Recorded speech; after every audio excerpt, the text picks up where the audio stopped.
ঈশ্বর কথা চ্যানেলে সকল শ্রোতাবৃন্দতে জানাই স্বাগত।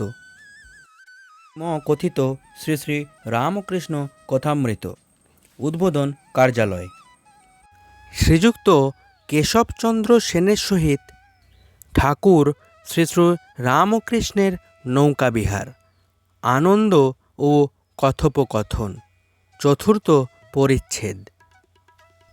বেদ ও তন্ত্রের সমন্বয়, আদ্যাশক্তির ঐশ্বর্য।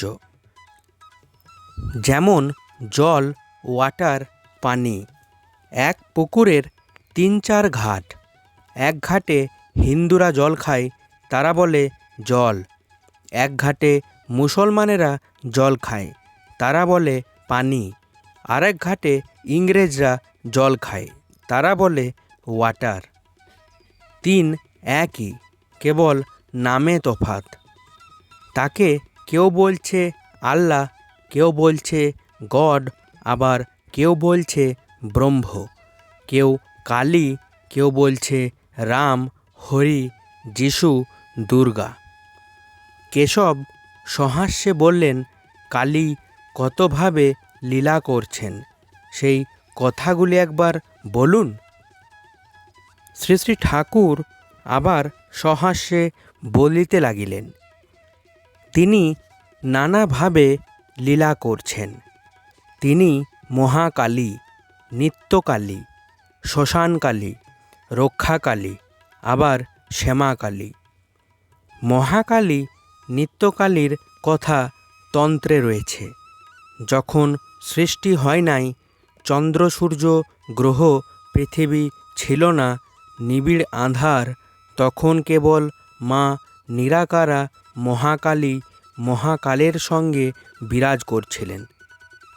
শ্যামাকালীর অনেকটা কোমল ভাব, বড় ভয়দায়িনী। গৃহস্থ বাড়িতে তারই পূজা হয়।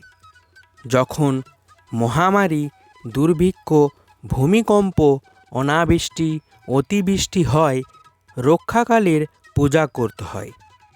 শ্মশানকালীর সংহার মূর্তি। সব শিবা, ডাকিনী, যোগিনী মধ্যে শ্মশানের উপর থাকেন।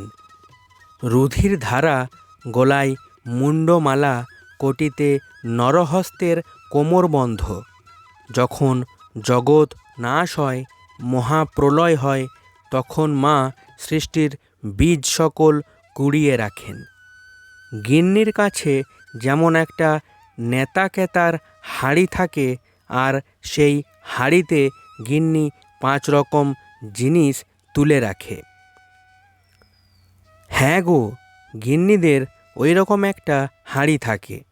ভিতরে সমুদ্রের ফেনা, নীলবড়ি, ছোট ছোট পুঁথলি বাঁধা শশা বিচি, কুমড়ো বিচি, লাউ বিচি, এইসব রাখে। দরকার হলে আবার বার করে। মা ব্রহ্মময়ী, সৃষ্টিনাশের পর ওই রকম সব বীজ কুড়িয়ে রাখেন। সৃষ্টির পর আদ্যাশক্তি জগতের ভিতরেই থাকেন। জগৎ প্রসব করেন, আবার জগতের মধ্যেই থাকেন।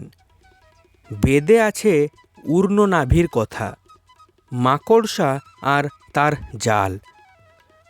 মাকড়সার ভেতর থেকে জাল বের হয়, আবার নিজেই সেই জালের ওপর থাকে।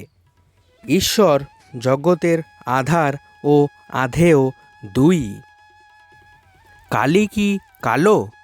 দূরে তাই কালো, জানতে পারলে আর কালো নয়। আকাশ দূর থেকে নীলবর্ণ, কাছে দেখো কোনো রং নাই। সমুদ্রের জল দূর থেকে নীল, কাছে গিয়ে হাতে তুলে দেখো কোনো রঙই নেই। এই বলিয়া প্রেমোন্মত্ত হইয়া ঠাকুর গান ধরিলেন। ঈশ্বর কথা চ্যানেলের পাঠ আপনাদের ভালো লাগলে লাইক, শেয়ার ও সাবস্ক্রাইব করবেন। ধন্যবাদ।